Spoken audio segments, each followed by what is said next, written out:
Hello and welcome to Indus News, live from Islamabad. I'm Largescale and these are the headlines.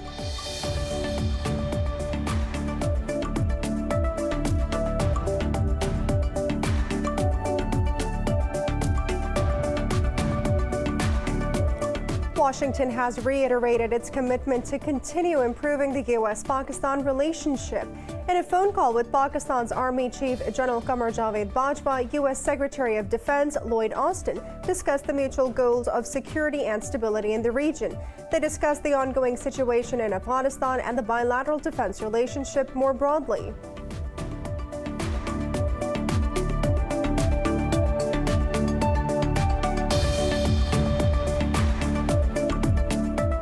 The United States says it's up to the Afghan security forces to defend their country after the Taliban captured a 6th provincial capital. At a press briefing, Pentagon spokesperson John Kirby said the U.S. military cannot do much if the Afghan forces are not putting up a fight.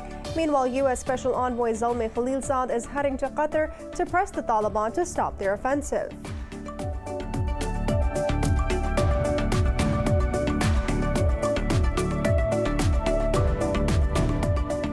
Pakistan says India's belligerent policies driven by its extremist Hindutva ideology poses a pervasive threat to the international and regional peace. In a written statement submitted to the 15-member UN Security Council, Ambassador Munir Akram said New Delhi has nuclearized the Indian Ocean and continues to induct advanced weapon systems. He said, however, Pakistan would continue to take all necessary measures to maintain full-spectrum deterrence.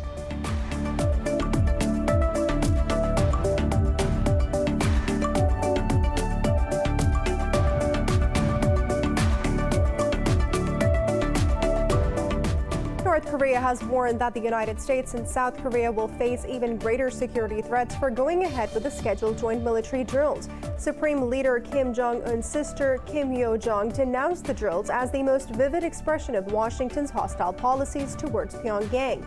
This comes as the United States and South Korea begin their preliminary military drills today.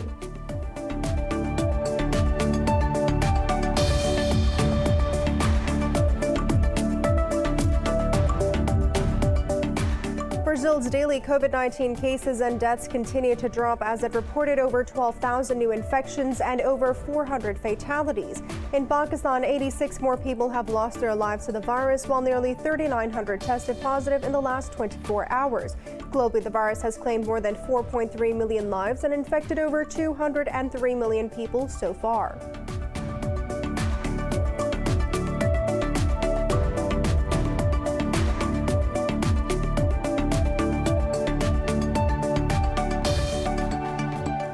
For more news and details, stay tuned. We'll be back after a short break.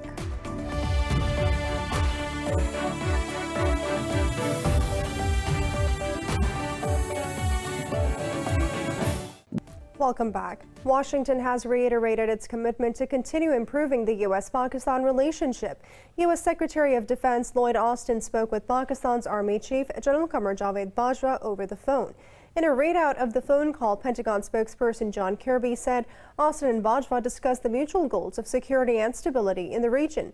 They discussed the ongoing situation in Afghanistan and the bilateral defense relationship more broadly. The Pentagon chief expressed his interest in building upon the multiple shared interests in the region. The United States says it's up to the Afghan security forces to defend their country after the Taliban captured a 6th provincial capital. At a press briefing, Pentagon spokesperson John Kirby said the U.S. military cannot do much if the Afghan forces are not putting up a fight. More in this report. As the deadline for the withdrawal of the foreign troops from Afghanistan nears, the Taliban keep making major advances across the country. In the overnight raids, the group claims to have captured the last remaining army base in the Nijrab district of Kapisa province. The Taliban spokesperson Zabiullah Mujahid also claimed to make advances in the Puli Kumari city of Baghlan province. However, Pentagon spokesperson Kirby said that the security situation in Afghanistan is not going in the right direction. He said that the United States is deeply concerned about the trend, but the Afghan security forces have the capability to fight the insurgent group. The Secretary shares the concern of the international community about the security situation in Afghanistan, which is clearly not going in the right direction. The Secretary continues to believe that the Afghan forces have the capability, they have the capacity to make a big difference on the battlefield. Kirby also called on the Afghan security apparatus to use the superior military edge that it holds over the Taliban. They have an air force the Taliban doesn't. They have modern weaponry and organizational skills the Taliban doesn't. They have superior numbers to the Taliban. And so, again, they have the advantages. It's really now their time to use those advantages. However, in an interview, Afghanistan's former president Hamid Karzai said it was the United States military activity in Afghanistan in the name of fighting the Taliban that was causing immense suffering to the Afghan civilians. Meanwhile, U.S. Special Envoy Zalmay Khalilzad is heading to Qatar to press the Taliban to stop their offensive. In another development, Germany has rejected calls for returning soldiers to Afghanistan after the Taliban took Kunduz, where German troops were deployed for a decade. For more on this, we are joined by Mr. Mohammad Ayaz Wazir, former ambassador to Afghanistan, speaking to us from Islamabad. Thank you so much for your time, Ambassador. Now, if the Afghan forces are superior in both military technology and in numbers, why are they losing ground to the Taliban? Well, I think Taliban are coming around the main cities. They have not yet taken any major city except for some capitals or provinces of the north, which were defended by the American more than the Afghans. I think the Afghan forces are concentrating and defending the major cities like Mazar Sharif, Kabul, Jalalabad, Kandahar, because I'm sure you know Kandahar, where the fighting is going on for the last so many days. The Taliban wants to make an inroad into the city, but the Afghan forces are defending. So the fight is for capture of one of the two, I would say, like Kandahar or Mazar Sharif.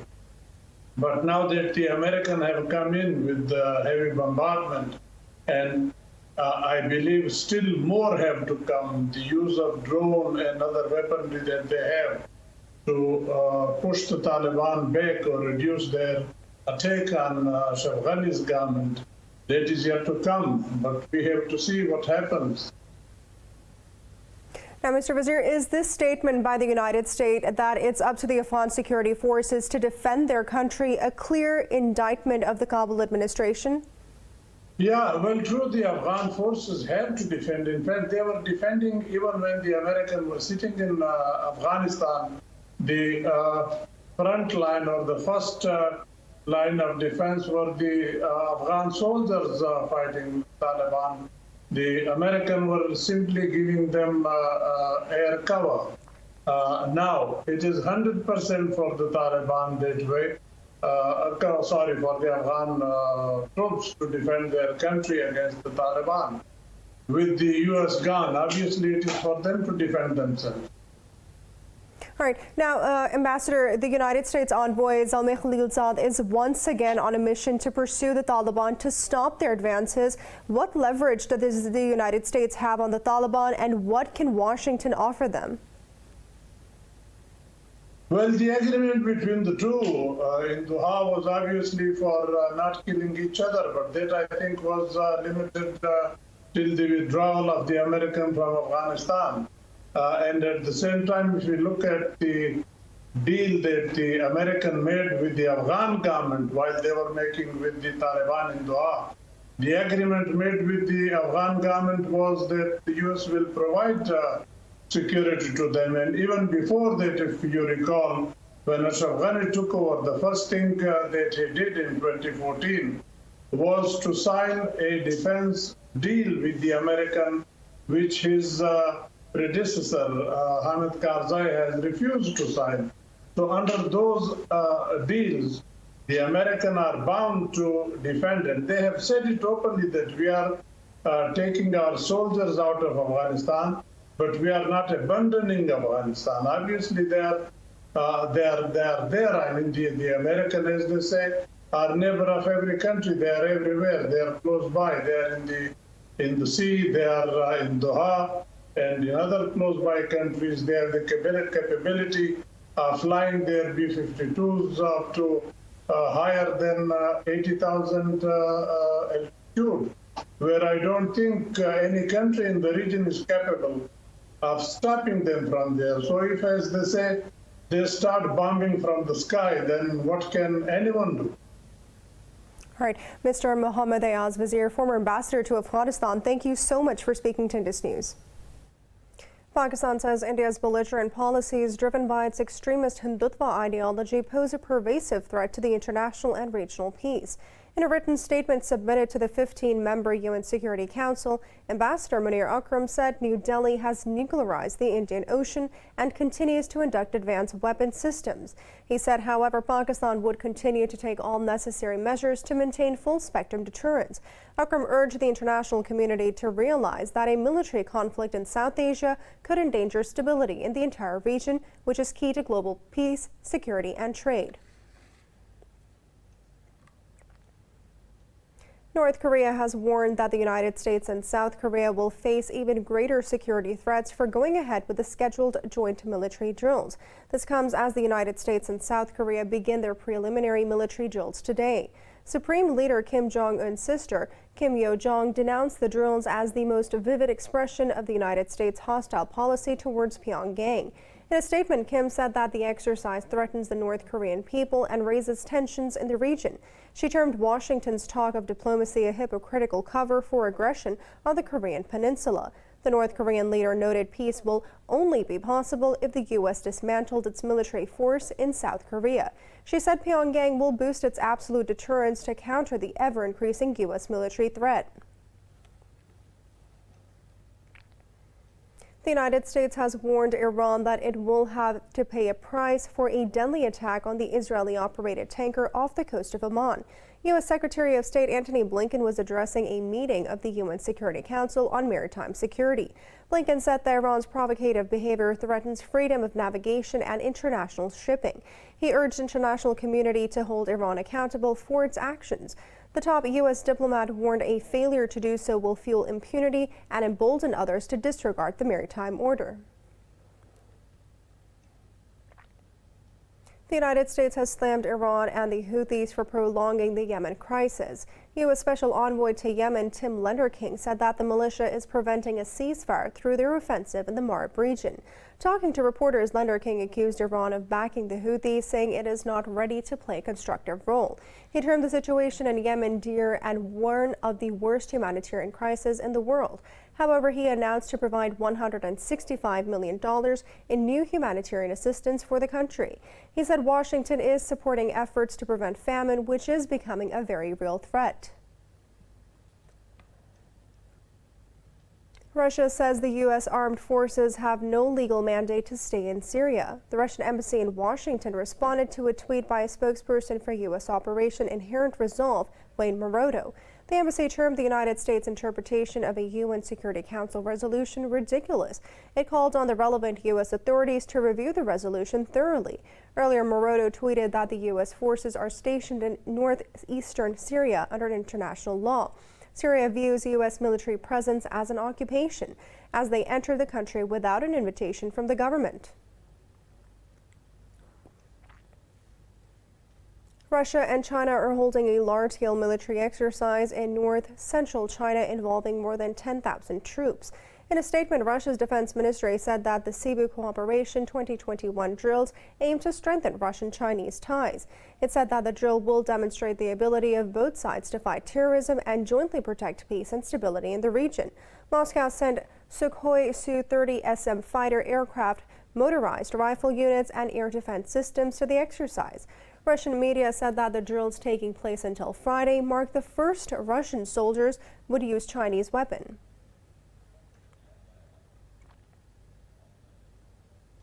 The United States and China have traded barbs at the UN Security Council over the South China Sea.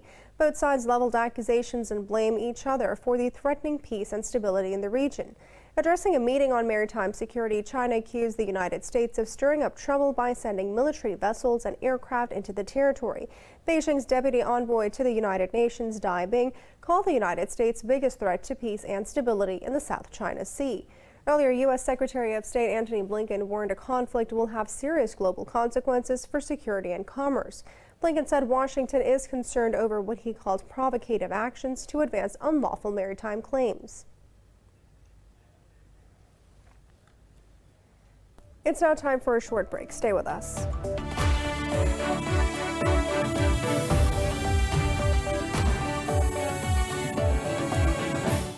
Welcome back. Brazil's daily COVID-19 cases and deaths continue to drop as it reported over 12,000 new infections and over 400 fatalities. Globally, the virus has claimed more than 4.3 million lives and infected over 203 million people so far. More in this report. The Delta variant of coronavirus causing new highs in daily infections and deaths is prompting nations to ramp up containment measures all over again. In the U.S., the Defense Department is seeking presidential approval to make coronavirus vaccines mandatory for all members of its military. COVID-19 hospitalizations continue to surge in America's deep South states, while intensive care units near capacity in multiple locations. Meanwhile, the number of children hospitalized with COVID-19 is also rising across the country, a trend health experts attribute to the Delta variant. It is considered a fourth wave here, and it's due to the Delta variant, plain and simple. The Delta variant is the most contagious variant of COVID yet known. This Delta variant now comprises well over 90% of our cases in children and adolescents. In France, an extension to health pass has come into effect after the fourth weekend of massive countrywide protests. The Italian police shut down several groups on the Telegram app where users were selling fake health passes. Meanwhile, a new study has suggested that the UK is on course to hoard up to 210 million spare vaccines by the end of the year. As Australia's largest city struggles to contain its worst outbreak, harsher restrictions have stoked resentment. But people are going through a really tough time, both financially and mentally. And the only way out of this is together. Together we'll come out of this a much stronger community. As I said, it's mate, people waking up every morning, police helicopters. I got a call last night at midnight, a message at midnight last night with someone complaining that their kids can't go to sleep because there's a helicopter on top of their house flying very low. This comes as a New South Wales state reports the biggest daily rise in cases. Meanwhile, in Iran, one person is dying with COVID-19 every 2 minutes as the region's worst-hit nation reported a record daily toll of fatalities. Pakistan's COVID-19 death toll has topped 24,000 after 86 people died over the past 24 hours. The health ministry says that the virus infected over 3,800 people overnight. The ministry said the caseload has crossed 1,075,000. It said over 967,000 people have recovered from the disease so far. The ministry added that Pakistan's positivity rate has risen to nearly 8%. Over 37 million people have been partially vaccinated, while over 7 million have received both jabs of the inoculation.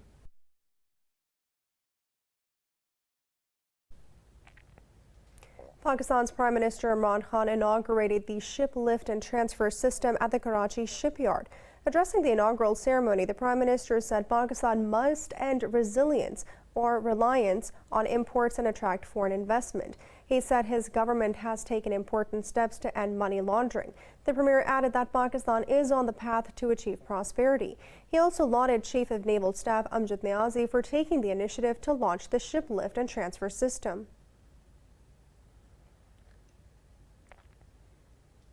Iraq's Foreign Minister Dr. Fawad Hussein will arrive in Islamabad on an official visit on the 11th of August. He will be arriving on the invitation of his Pakistani counterpart, Shah Mahmood Qureshi.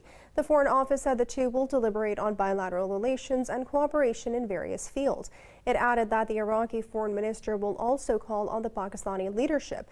The visit comes in the backdrop of a number of ministerial-level visits from both sides in the past few months. Earlier, Foreign Minister Qureshi visited Iraq in May, and further high-level exchanges are planned in the coming months. In Lebanon, at least 3 people have been killed as tensions over fuel scarcity descended into deadly violence involving guns, knives, and hand grenades. In a statement, the army said that 1 man was killed in the northern Diania region and 2 others in Tripoli in violence. Lebanon's currency has lost more than 90% of its value in less than 2 years, causing shortages of fuel, electricity, and medicines. The crisis deepened this week, promoting long lines at petrol stations. Protests also continue across the country, with political elite in deadlock over the formation of a new cabinet. At least 8 people have died and 5 others are injured after a boat capsized off the coast of Bihai in South China's Jiangxi Zhuang province. The vessel capsized while returning from a fishing trip. Authorities said that the boat was carrying more than 30 people. They said search and rescue efforts are underway.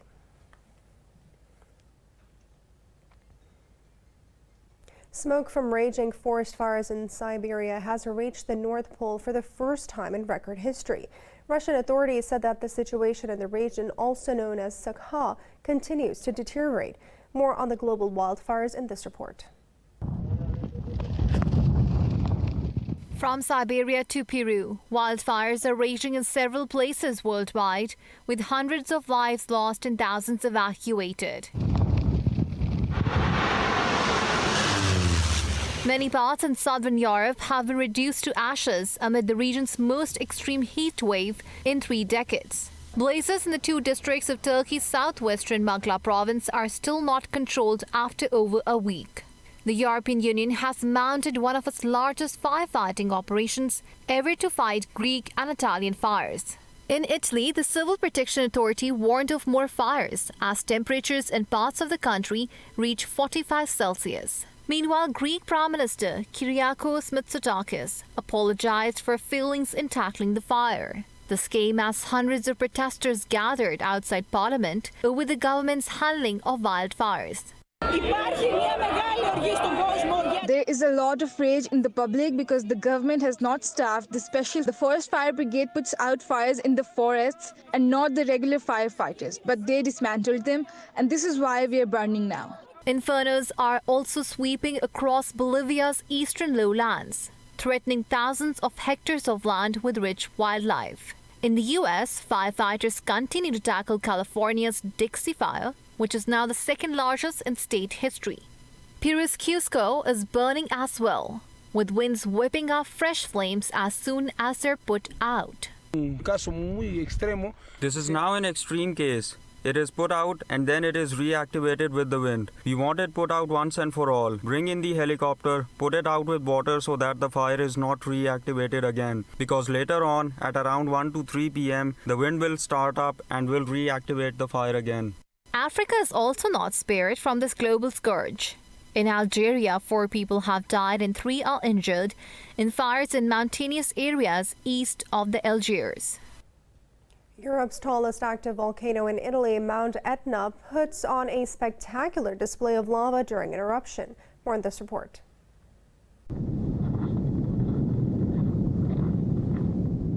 Etna has been lighting up the night sky regularly with explosions.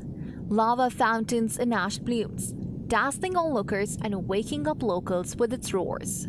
Lava flowed down the side of the 3,300-meter-high mountain. Black volcanic ash and big rocks covered streets in nearby towns after the eruption. Etna, which is located above the Sicilian town of Catania, often erupts but rarely causes damage.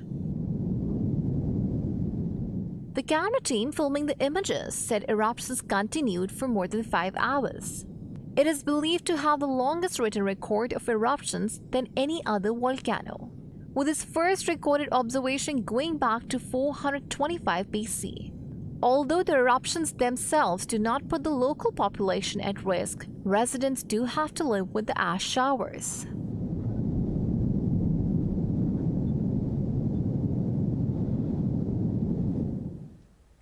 Mexico's indigenous communities descended on the capital's Zocalo Square to mark the International Day of the Indigenous Peoples. According to the country's Census Bureau, there are some 17 million indigenous citizens in the country. More on this report. Mexico's indigenous people wore devil masks, performed the dance of the devils, showing the diversity of their culture. The folk devil dance symbolizes the escape of African slaves from Spanish masters. The reason for this event is to make the indigenous presence in Mexico City visible, for our rights to be recognized by Mexico City government. That is the reason to make us visible. For 12 years now, we have been making ourselves visible annually in this event. Another indigenous group performed the chinalos with a distinctive white mask and extravagant costumes. According to locals, their performance mimics the complexion and appearance of Spanish colonizers of the colonial era.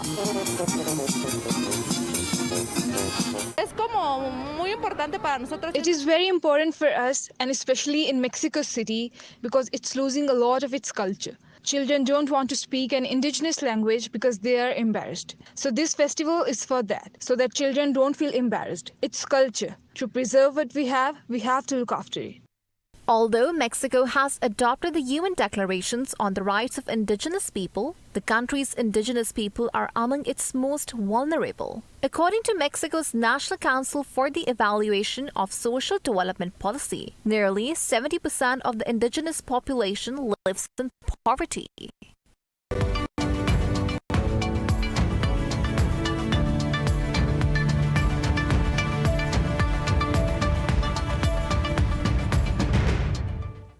European stocks are trading mixed as investors try to break out from a cautious approach seen globally at the start of the week. The pan-European stock 600 has edged up marginally. Italy's FTSE MIB has added fractionally. Meanwhile, London's FTSE, Frankfurt's DAX, and the CAC 40 in Paris are trading flat. Earlier, most Asian stocks gained cautiously, with the exception of Seoul's Kospi.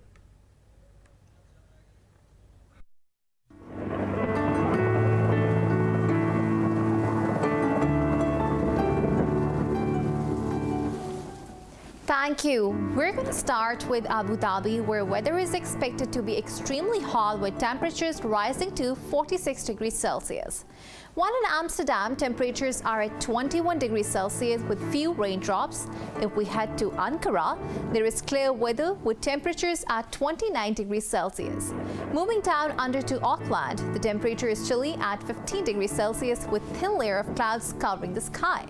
Now, if you're traveling to Bangkok, there will be an expected thunderstorm with temperatures around 36 degrees Celsius. In Beijing, temperatures are at 31 degrees Celsius with few clouds veiling the sun, while Beirut will experience sunny weather with temperatures at 33 degrees Celsius. Berliners will experience temperatures at 22 degrees Celsius under partly cloudy sky. Heading to Cairo, the hot sun will be out with temperatures at 38 degrees Celsius. Down under the Canberra, the temperatures are at 16 degrees Celsius with a clear sunny sky. In Islamabad, temperatures are at 35 degrees Celsius accompanied by a thunderstorm. While in Jakarta, the temperatures are steady at 32 degrees Celsius, also with thunderstorm and forecast. That's all for now. Back to you. Thank you for the weather updates, Hira Mustafa. For the latest news updates, you can follow us on our social media at Indus.News.